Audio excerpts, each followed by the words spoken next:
Hola, amiga, and welcome to the Latina Leadership Podcast, a podcast by Latinas for all women. Get ready because today's conversation is really special. Hola, and welcome to the Latina Leadership Podcast. I am your host, Angelica Casares. We are here at the Frisco, Texas. What is this called? This is called the Dallas Cowboys Podcast Studio. We are excited to be here, and we want to give a huge thank you to Frisco, Texas for inviting us out here, being a gracious host, an amazing host, and all the things that we're doing. What I want to say is this, is that we've had the opportunity to do many things, but when we get an opportunity to record and to do the things that we love in a space like this, it's quite amazing. So for that, Frisco, thank you. Dallas Cowboys, this is a beautiful studio. I hope you enjoy these episodes. See you soon. So, hola, ¿cómo estás? Bien, ¿y tú? Muy bien. Pues mira, Marisa, yo soy Claudia Macías y aquí estamos con el Latina Leadership Podcast. So we're excited to be here recording out of the Dallas Cowboys Podcast Studio. And this amazing place that's Frisco, Texas, that's also known as Sports City, USA. So I'm glad to be here with you and tell El Mundo who you are and what amazing things you've been doing. So welcome to the Latina Leadership Podcast, Marisa González. Aplausos. Thank you. Thank you so much. Well, very happy to be here, and thank you for considering me. So who am I? Well, Yeah, a little bit about you. I am originally from Puebla, Mexico. I moved here 2 years ago. I've been around sports all my life. My family has been around sports. I actually played soccer my whole life. Got a college scholarship in Minnesota. Played there, then moved to Madrid to do my MBA in sports admin, which then took me to just do a whole bunch of sporting events, Pan American Games, Pan American Games, Taekwondo World Cups, and then soccer was always a part of me, but it was kind of like just when I didn't have anything else. Yeah. Until one day I was like, no, what I like is soccer, was women's soccer. Oh. So I got involved full-time in coaching. Yeah. Did pretty well. Then I was invited to be general manager for Puebla in Liga MX Femenil, which was a big deal because it was the first one in the club history and the third one in the Liga history. So there was just 4 of us at that time. That's amazing. Now, you just named a beautiful history, a journey that's so amazing. And I'm going to ask you a question because, you from what I've read about you and all these leadership positions you've taken to move, because you now went into the soccer, because soccer's big right now. We got a big soccer game that's about to happen here in Dallas, and that's exciting. And in Frisco area, everyone's going to be, excited about the FIFA coming. And but I want to ask you a question. What does it mean for you to be the first in a lot of places and spaces? What were some of your biggest leadership lessons that you learned while you're launching into all those areas that you stepped into? That's a great question. So I think for me, it's always be eager to continue to learn and surround yourself with great people. Because in every leadership position, I don't want to assume I know it all. I like leading, I like managing, and I like having great people around me that can help me out. So I have the best at different things, because I'm not an expert in everything. So to me, it's that, and then just being eager to learn. I love Continue to that. learn all the time. Yeah, I love that because you stay, even though you're in there and you're chosen or you broke that ground to get in there, but staying, I'm hearing from you, stay a student. Correct. Stay a student so you can continuously grow. I love that. Yeah, to me, it's just, continue to learn, continue to just push the ceiling a little bit. Yes. But just, it's a matter of never just staying still. Absolutely. Continue to moving, continue learning, to continue growing, either professionally or personally too. Yes. Now you, like you said earlier, you just transitioned from Puebla 2 years ago, all the way to Frisco, Texas. Correct.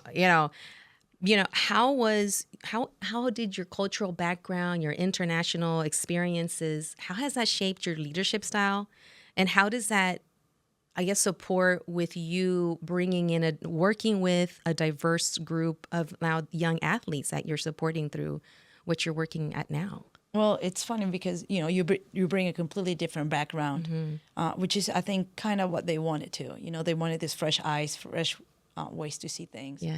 And to me, it's bringing that cultural, Latino culture into work, being very proud of who I am and what I represent. Yeah. So you'll hear me coaching here, just speaking Spanish sometimes. I love it. 4 or 5, dos, cuatro, seis, ocho. So now little girls are telling me, oh, I got an A in Spanish. Now they're trying to learn. They're trying to tell me little words in training, which is awesome. Yeah. Because to me, it's a representation of the culture. And then just, different ways to do things. Yes. How do we do it at, the non-professional in Mexico? How do we do it in the professional background in Mexico? And how do we kind of mold this into this multicultural area? Yeah. Which is great. That's beautiful. To honor yourself and then come in and bringing who you are. And then now you're showing it and you're sharing it with your little Latinita and everybody else, right? Everybody else that shows up for soccer. Correct. Tell me the age groups again that you're working with. So I work in FC Dallas as a director. Yeah. I work from U7 to U19. We have around 85 teams on girls, on the girls' side. So I oversee all 85. All 85. All 85 with a group of directors. I have a juniors director that I work with, an ECNL director that I work with. Yeah. So there's different. We overlap a little bit. But in the coaching part, I just coach one team. It's a 2013 girls team. Okay. That's it. Wow. Wow. That's amazing. Well, thank you for continuing to inspire those young women, those young chiquitas, right? And then no matter their background, and they're coming in and they're learning from you and they're taking on these leadership, tips, modeling everything that you've done. And you're like imparting them with that, not just con el balón, right? Not just with the soccer ball itself, con el fútbol, but also character development. It sounds like, look what you can do. What else can you do? Yeah, there's a lot more in the coaching part. There's just more than solo la pelota and the ball and just play. There's this leadership, this discipline, all this stuff that you learn, or you hope that the players learn from you. Yes. That overall they can use it in their adult lives, because that's a reality. You want to make an impact. Absolutely. A positive impact in someone's life. Yes. My gosh, and which kind of, and that's going to take me into we talked about your leadership, being Latina, holding on to you, sharing in your work, in your practice, your background, your diversity and everything.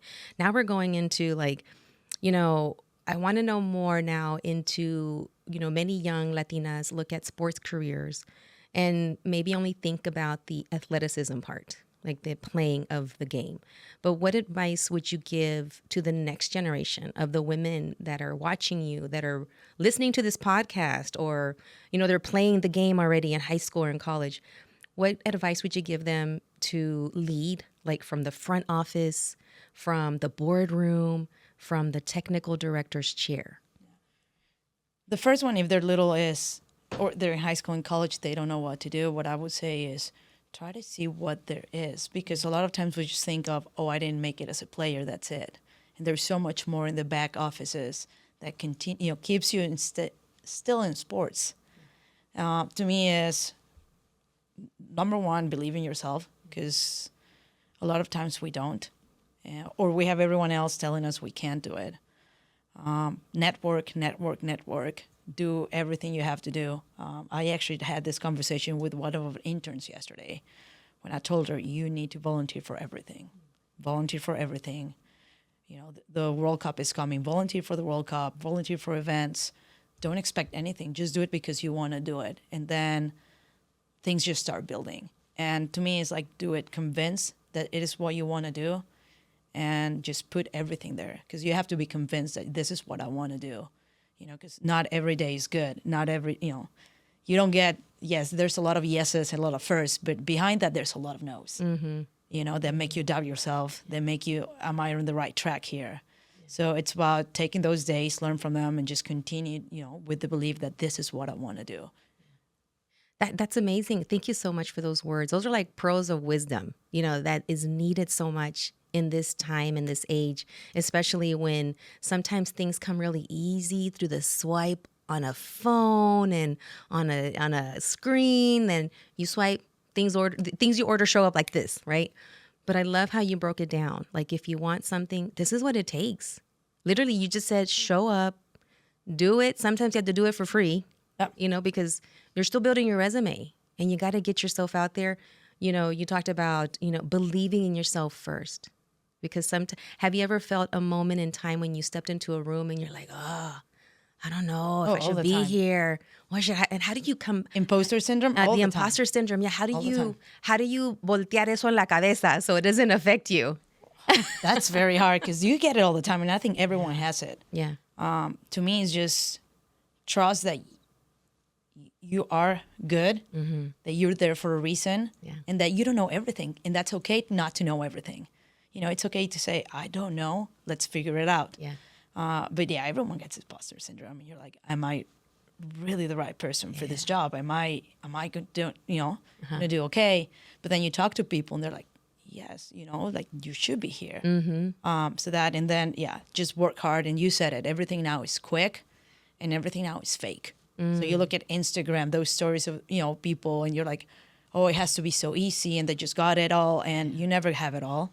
And not easy, and you have to get, your hands dirty all the time. And again, there's good and bad days. Yeah. It's not all good. I love that. That we need to make sure what I'm hearing is embracing the good and the bad. Correct. And the trials and the obstacles, and then turn it around and use it for fuel. A ver cómo lo voy a hacer. Así como el juego de fútbol, right? That's what it is. That's what it is. Let's just figure it out. El balón has it's there and it's being moved, and you're gonna have to just figure out how to make that goal. Así es. Let's just figure it out. Así es la vida. Así es la vida. ¿Verdad? Pues mira, vamos a hablar un poquito. We're gonna go into driving, the future of women's soccer here in Dallas. So, you mentioned, as the senior director of girls programming for FC Dallas Youth, like, what is your ultimate vision for the pathway for young female players? How do you want to elevate their opportunities compared to what was available for you? Oh, wow. No, that's a big difference because, I lived in a different country and different age. So there was not much available. Yeah. Right here, what I want is, obviously you want to create opportunities and a pathway, but it's not only for the top players. You want to create it for all players, because it's easier to create a pathway for the top team who's getting all the college scholarships and pros. You still want to grow that, but then how to create a pathway for that girl who's not on the first team, who's in the third one. How do we do internal movement of players when every girl is at least looked at and has an opportunity? Now, because everyone wants to be in the top team. Whether they make it or not, it's different, but can we look at them? Can we help coaching education?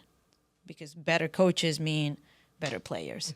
And the pathway is, can we get them into national teams? Can we get them into pro teams? Can we continue to do college, which we do great. Honestly, we're one of the top programs in the country.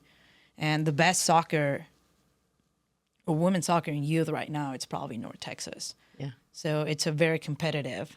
So it's just continue, to just push the line a little bit and just create opportunities for the girls, because they're there for a reason. They have dreams. So how can we help them achieve those dreams? That's pretty much our goal. I love that. I love that all players, a pathway para cada persona, para cada persona. A ver, where's your talent? ¿Dónde está tu don? And how can we support you with that path? I love that. Thank you. Because you would think that nomás just the top y ya.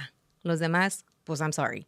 Están de relleno, pues no. Right. No, they're like, okay, let me see. Where's your thing? And let's find you a pathway to your pathway éxito. Or to the first team. Andale. Can you get there? And you might not. Yeah. But at least let's put it there. Let's give you an opportunity to prove yourself. I love that.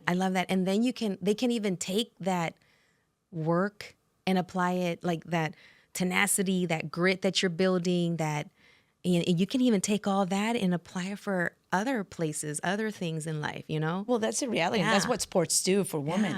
Yeah. The reality is less than 1% are going to be pro. The rest are going to be, part of society. Yeah. So what are they learning? We put in, discipline, leadership, teamwork, Yeah. learn how to work under pressure, sports can change lives. So that's the idea, Yeah. you know, just a little bit more than just kick the ball. Yeah. So now, FC Dallas highlighted your passion and wealth of experience. Now, when you look at the current landscape of girls' youth soccer here in the U.S., what gets you most excited, and what gaps do you want to continue to bridge in between? It gets me excited, especially here, where it can go. You know, it's so big and everything is here. You have infrastructure, you have number of players, you have tournaments. Like, that is why you're, world champions multiple times. Mm-hmm. You can see it in the discipline, just the mentality of the players is great to see. You know, they want more, and that's awesome. And sometimes, you wish you had those opportunities in different countries, in Latino countries, because we don't have the infrastructure. We don't have the number of players. So it's great to see it. Now the gap is just trying to get it to everyone, how can we get more people playing? How can we get more girls playing the game? And that's probably what we're working on doing. That's beautiful. And I'm assuming, parents, a lot of parent involvement, guardians, the players, and getting them on board. And I know, like, I'm a mom, so I think I got the best kid and whatever, right? But also realize, that you got to support your child, your young athlete. Correct. What advice, like, I'm a mom, right? What advice would you give to a mama that's got a student athlete or a student, and you're like, what advice you give to us mamas that are like, you can do it. There's a lot. Cálmense. Yeah, calm down. Number one is, if you find a good coach, trust your coach. Okay. I always tell people, I don't come to your workplace and tell you how to do it. I promise you I went to school for this. I know what I'm doing. Yeah. Then just have fun with your kid. Enjoy the time that you have with them. It's little. It's limited. Sometimes there's a lot of pressure, and we spoke about it, and everyone thinks, but just have fun with them. They're going to be playing youth sports for maybe 7, 8, 9 years. That's it. And then they're up to college, and then that's it. So enjoy those. I know it's hard, but enjoy those, Saturday games and lunches and car rides. And it should be fun, and it should be fun for the kid. Even if they're a top team, competitive, it still should be fun. They're still kids. So just be a parent and let the coach be the coach. Okay.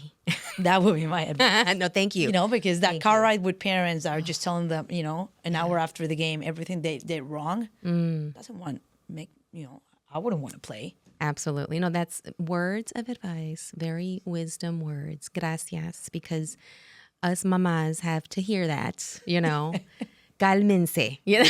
Por favor.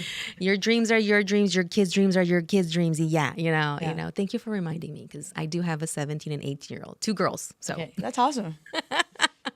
So I have to I'm just here to support you, and everything's going to be great, and follow and set the, ¿cómo se dice? Los pasitos, so that they can fulfill their dreams. Claro. Yeah, you're just there to help. Coaches are there too, but trust the coach. Absolutely. Just be a parent. Let the coach be the coach. Yes. And that's it. I will. Because I've seen some of the soccer, sometimes I see some people load up some stuff on Instagram, and the parents get jumping into the field. I'm like, ooh, I'm not that bad.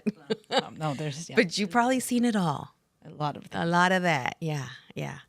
So now let's go a little bit into, the player welfare, safety, compliance. I want to just, go a little bit in there. So player welfare goes beyond physical safety. It's all about the mental, and you're speaking a little bit to that already. It's all about the mental and emotional well-being, like cálmense mamás, like what you just said. Now going into this, how do you plan to incorporate like holistic support into the FC Dallas youth environment? So which is great about the club is we actually have a safety officer that overlooks that players are safe, and we take those complaints seriously. Now, from there, we have to really look at what's going on, because right now, are they in a good environment, but also how to divide it up. And this is just your kid being in a competitive environment and getting frustrated because she didn't get playing time. It's not really mental health. she's just frustrated, and it's good. It's a feeling. So, but what we look is, our coaches doing a good job? Are they complying? Are the kids in a safe environment that allows them to just play soccer? So as a club, we take it very seriously because we want our players to be in a safe environment. Now, it will be competitive, and sometimes it's going to be hard on them.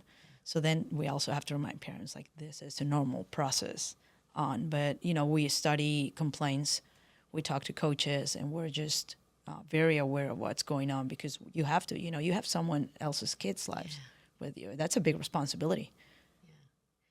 And I'm as I am here in the room with you, you emit that. Thank you. So thank you. And your words, your actions, and your plan, you emit it. Already from the moment you walked into the door, I noted you and your tu energía, ¿verdad? Yes. And your love for what you're doing, and not just, the actions of playing the game, but the person, keeping a holistic view of that little chiquita, jovencita that's playing the game. So thank you. Thank you. Thank you for sharing that.